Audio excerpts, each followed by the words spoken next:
Hello and welcome to a brand new series I am starting called Our Story Begins. But what I will try and do every month is sit down, talk about the books I've read that month and enjoy a different type of gin. Who knows what will run out first? My wallet for gin or the books in the house? But hey! So I thought that to start off 2019 with a bang, I would talk about all the books that I read in 2018. Now, I read 46 books in 2018. They are actually behind me here on this chair. For clarification, yes, I do include graphic novels or books. They have covers in between them with pages. You can read them on Kindles. You are reading them. They are books that were written by authors. Just ending that controversy here. I don't want anyone in the comments being like, oh, but graphic novels don't count because they're easy to read. They're books. What I've done is I've chosen 10 random numbers between 1 and 46, using like a random generator called My Boyfriend Doug. Disclaimer, I don't think I'm better than any of these authors. If I rate a book that I don't like, I still admire that author. That author got published. That author created a book. More than I've ever fucking done. I'm never saying I'm a better author. I'm just saying personally, I maybe didn't enjoy that book, or personally, I really did enjoy that book. So none of this firing off in the comments about who does she think she is? She's not even a proper writer. Because to be honest, I don't need to read that. My head already says that when I'm writing. So what I'm going to do is start the number generator. But first, before we start with our books, we need our glass of gin. This month's gin is Edinburgh Gin. We are starting with something close to my heart, created in Scotland, created in the city that I live in. So, oh, that was really anticlimactic. As I make this gin and tonic, I'm hopefully going to run down the side and kind of credit style all the books that I read. So, enjoy that.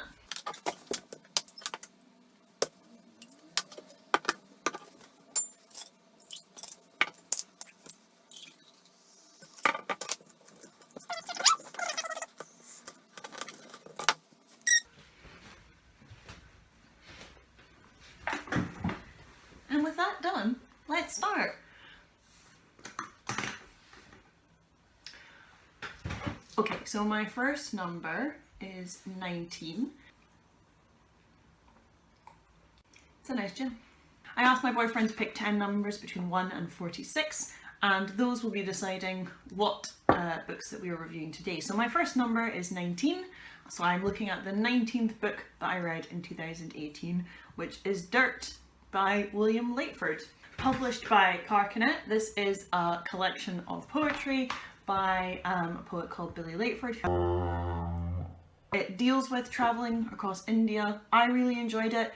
I know that he got a grant from Creative Scotland to write it, as in they paid for him to travel across India, and actually that's where he met his wife, which I thought that was lovely. The other one that this poetry collection is maybe quite famous for is Marriage, which is a poem that he wrote to be read at his cousin's wedding. A stanza in March 2018, and I was staying in a B&B. The woman there asked me to recommend a poem to be read at a wedding.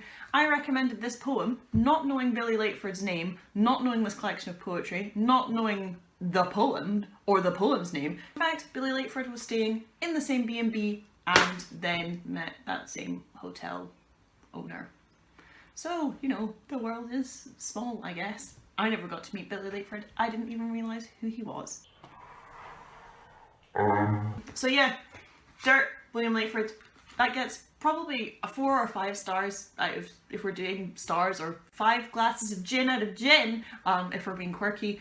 I really enjoyed it. I think it's a beautiful collection of poetry. It's something I would point to if you've read a bit of poetry before. It's not necessarily something I would recommend to someone who's just getting into poetry, but if you've read a decent amount of poetry before, you're interested in Scottish poetry and you want to get your teeth into something more, I think this is quite a gritty collection. It's a good one to get your teeth around. Some of the poems are a bit more off the wall. So yeah, I would definitely recommend this. This is a good start.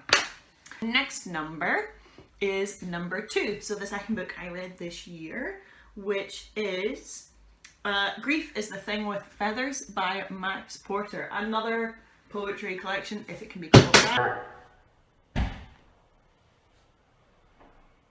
This is a really hard book to review. It is kind of poem, kind of prose, kind of sounds put together in a way that sounds kind of cool and interesting.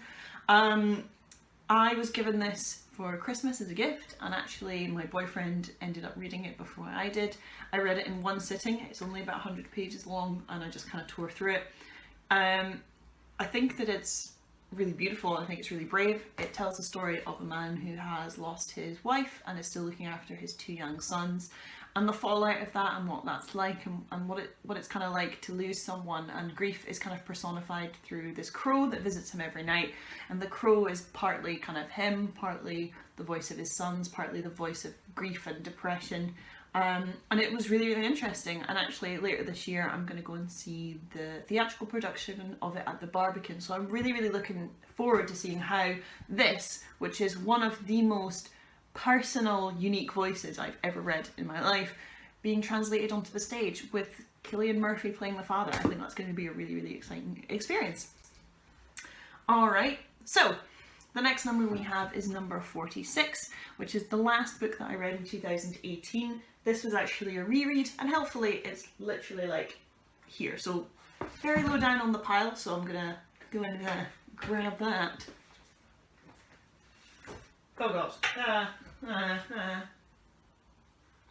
We Need to Talk About Kevin by Lionel Shriver was the last book I read in 2018, and what a cheerful way to end the year. This is one of only 2 rereads I had this year. I only reread 2 books, this and The Trick is to Keep Breathing by Janice Calloway, 2 of my favourite books, which are also 2 of the most depressing books I've ever read.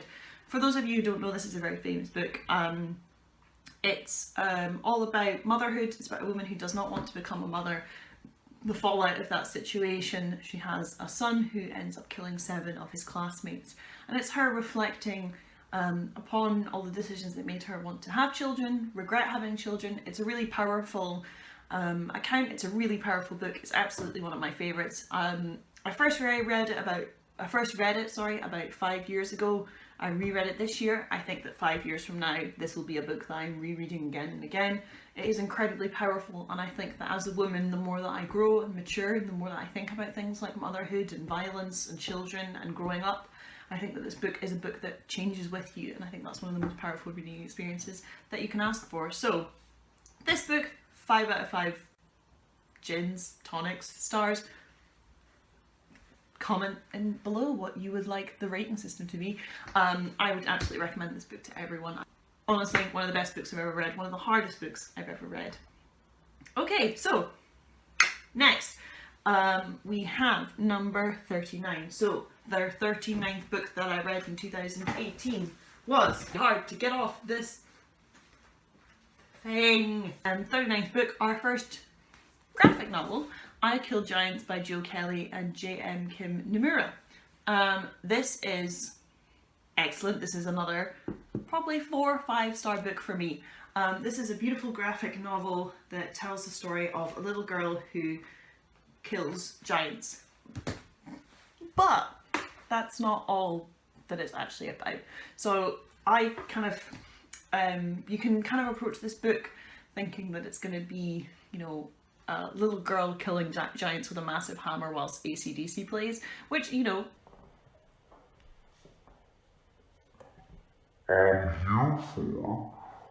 but it's not. It's a much more complex realisation of adolescence and growing up and not wanting to grow up, and grief and family, and how children deal with things in a unique way that might not be constructive, but is really, really healing for them, and is a process that they need to do on their own terms.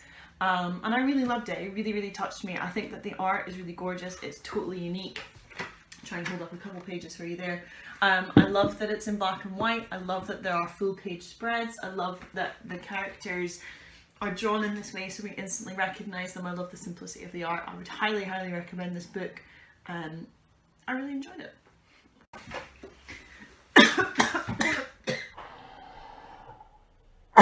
Oh, jeez. Killed in the first episode. So, the 12th book I read this year was Carol by Patricia Highsmith. Some of you might know Patricia Highsmith for her series The Talented Mr. Ripley, adapted into that film with Matt Damon and Jude Law, where Jude Law was in it for like 7 minutes and somehow still got an Oscar nomination. probably one of the most unsung books of the 20th century. So it was kind of, I think that there was a very torrid history with how it was published. I think it was published in about the 50s, but it was kind of banned or kept underground.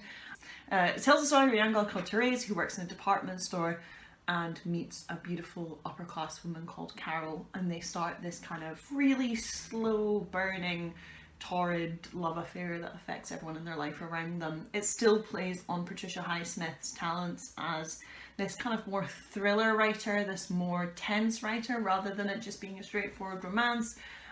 It's also really interesting to read lesbian fiction from that kind of era, because I think that a lot of the time when people think about literature that was banned for homosexuality, they don't necessarily think about how lesbian relationships were treated. There's more focus on gay male relationships, and I really enjoyed this. I felt it was a gap in my knowledge and I was really delighted to read it. And I was absolutely delighted too that there was an introduction in it by Val McDermid, who's a fantastic Scottish crime writer, and her introduction was just fantastic. Like it really gave you a beautiful overview of the book itself, so I thought that was a really nice touch and I was really happy with this book. I would give it 3 or 4 stars or gins, or you know, I really need to just come up with something instead of making the same old joke. I'd give it about 3 or 4 out of 5. Like I say, I enjoyed it. It didn't change my life. The main issues I had with it was I just felt that sometimes the characters could feel very distant. I didn't necessarily connect with them all the time. I felt that a lot of people's decisions were very hard to decipher in a way, because they were so internal, because everything was kind of so cemented so deeply. It was maybe sometimes harder to understand the characters. Really enjoy it, and I would recommend it to someone, especially if they were looking to read more gay and lesbian fiction, or more queer fiction, or more more kind of LGBT fiction. I definitely think this is one of the ones that you kind of have to read to fill the gaps in your knowledge. So next up we have number 43, which was one of my absolute favourite books that I read this year. I could not believe how much I enjoyed this book. It is My Year of Rest and Relaxation by Ottessa Moshfegh. Now this... Okay,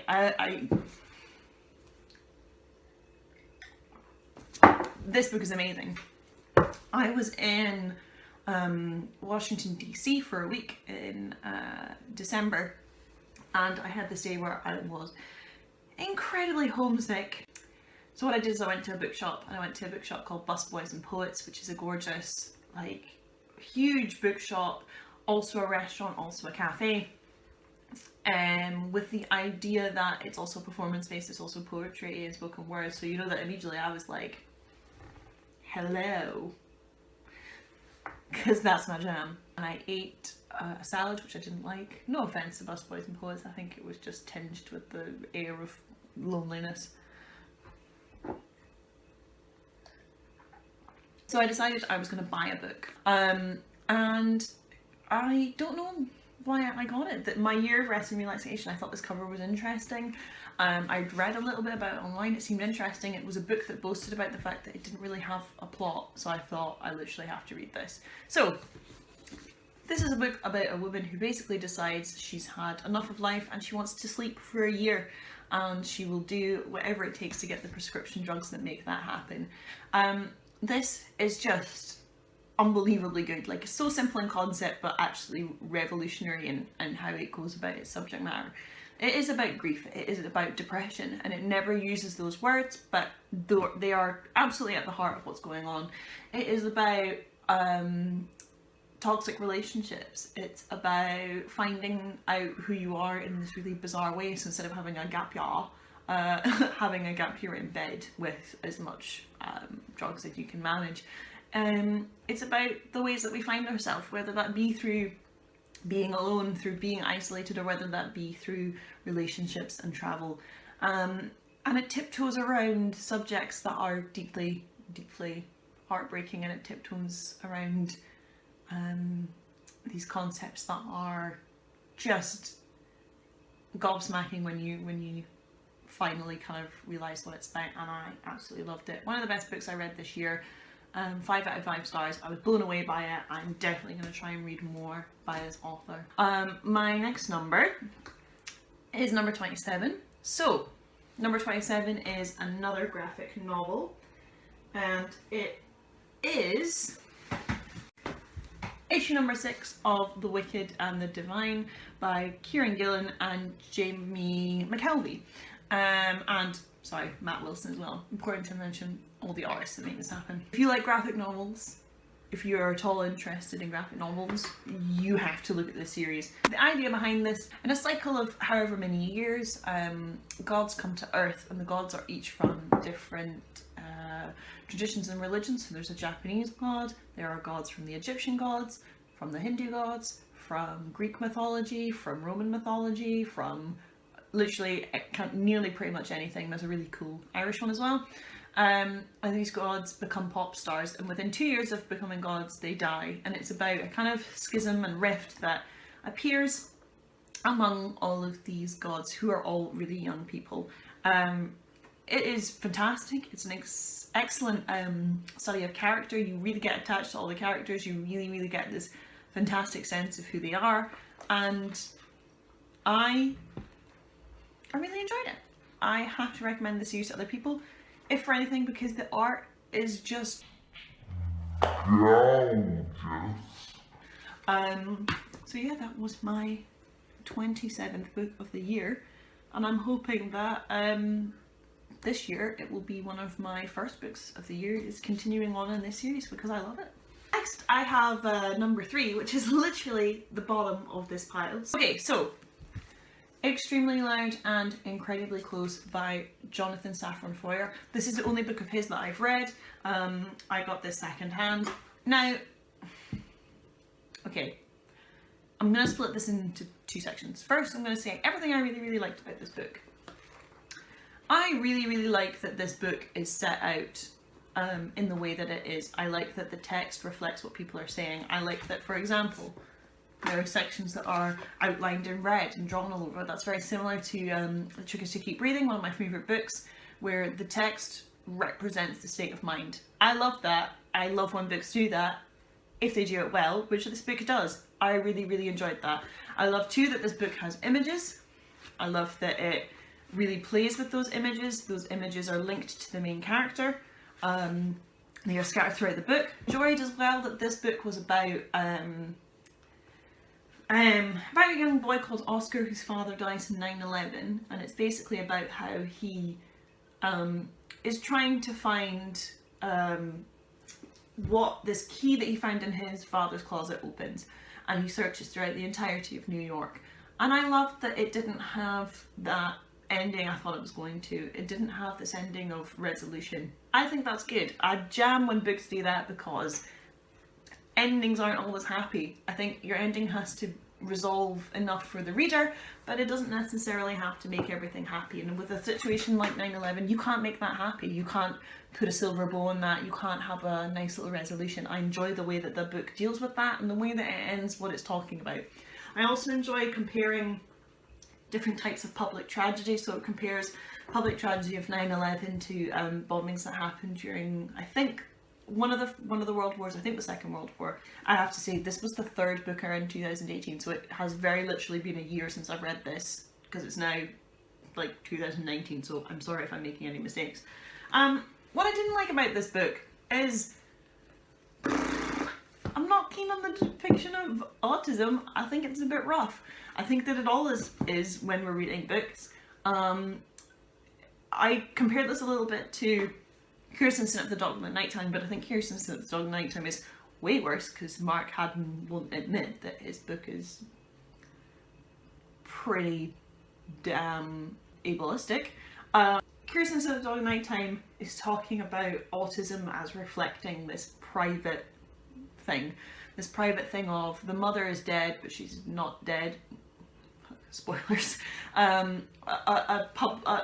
very private incident is reflected in the autism. Autism is kind of this public diagnosis that everyone knows and everyone who meets the main character can understand, but it reflects a very private incident in his life that he thinks his mother is dead, that there was actually a separation, that kind of thing. I think this is the opposite. I think that the autism isn't necessarily obvious to the people that Oscar meets. You know, the autism is private, people don't notice it, but it's reflective of this really public instance. Necessarily like how autism is portrayed in books unless it's actually by autistic authors, and I really do need to make a pledge that I'm going to read more books by autistic authors instead of reading these kind of books which never necessarily grasp it very well and are often quite ableist and rough. But like I said, maybe if I had a reread I would have less issue with it, but this time round I wasn't so keen. But for the book itself, for its layout, for the risks that it takes, I do have to commend it. We have 2 books left. Our next book is number 10. Boom! Another Carcanet collection of poetry, The Tragic Death of Eleanor Marx by Tara Bergen. I love this. This is great. I bought this after I saw Tara read at Stanza 2018. For those of you who don't know what Stanza is, huge poetry festival in St Andrews, the largest in Europe, and it's in our own little country of Scotland. Tara is just a fantastic reader. She's one of the best poets I've seen reading her work aloud. This book chronicles the death of Eleanor Marx, the daughter of Karl Marx, but it's also about kind of other topics as well. I think that the poems about Eleanor Marx are breathtaking. I love that the poems are eloquent and short, but are also very witty and very funny. Highly recommend this to someone, whether you're into poetry, whether you're not into poetry, even if you're into history, learning some fun facts about Eleanor Marx. I think this is great. I think that Turn of Phrase by Tara Bergen is really, really good, and I'm really hoping to read a bit more of her in the future. Our last book, this is quite a special one, and I'm really excited to talk about this one, is number 33. Just dropped a bunch more books. So, this is Romeo and or Juliet, and I'm really excited that this is the last book I'm talking about on the first ever episode of Our Story Begins. This is by Ryan North, and it is a choose your own adventure version of Romeo and Juliet, and it's fucking hilarious. It really plays with this idea that like Romeo and Juliet as a play should be played with, shouldn't just be stagnant, shouldn't just be sitting on a shelf. I think Shakespeare's great. I have to say that before someone fires off in the comments saying, I can't believe you said that Romeo and Juliet was stagnant, oh my god, I'm gonna die and burst and explode, and I don't know. I think that Shakespeare's great. I think that Romeo and Juliet is great. I think that it's one of the most overplayed with plays of our generation. People don't often read the actual text. But that being said, this brings an absolutely totally new dynamic to Romeo and Juliet. It has gorgeous illustrations as well from a bunch of fantastic illustrators such as Kate Beaton and Noelle Stevenson, who are 2 of my favourites, who I really enjoyed. And it's really great. You can play as Romeo, you can play as Juliet, you even get to play as the maid in one bit and do a side quest which involves maths, which I really enjoyed. I bought this in Newcastle at one of my favourite bookshops, which is called Travelling Man, which is a gorgeous graphic novel and comic shop. It's an indie shop. If you're ever in Newcastle, please do check it out. I have literally never left there empty-handed. I literally always just go nuts. And I read this on the train home, and I literally have just adored it ever since. I have gone back and forth and tried to get all the endings. I don't know how many endings there are, but there's loads, and there's one where you become a pirate, and there's one where there's robots, and there's one where you die as the maid, and there's some where you die as Juliet, and there's some where you get married, and there's some where you get divorced, and there's some where you became a personal trainer. And this book is excellent, and I loved it, and I would highly recommend it to anyone.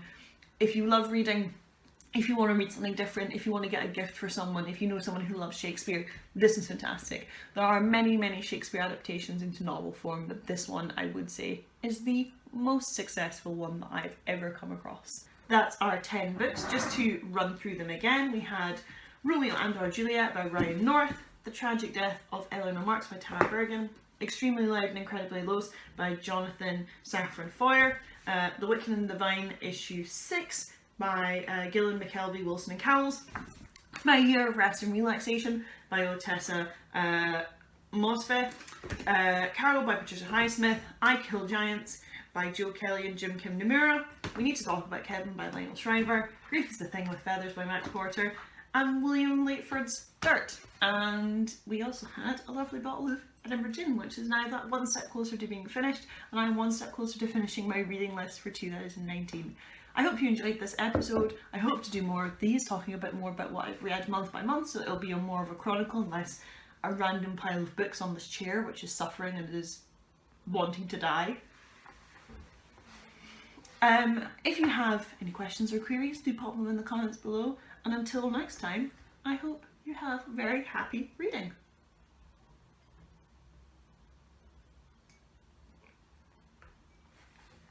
You can definitely taste that juniper.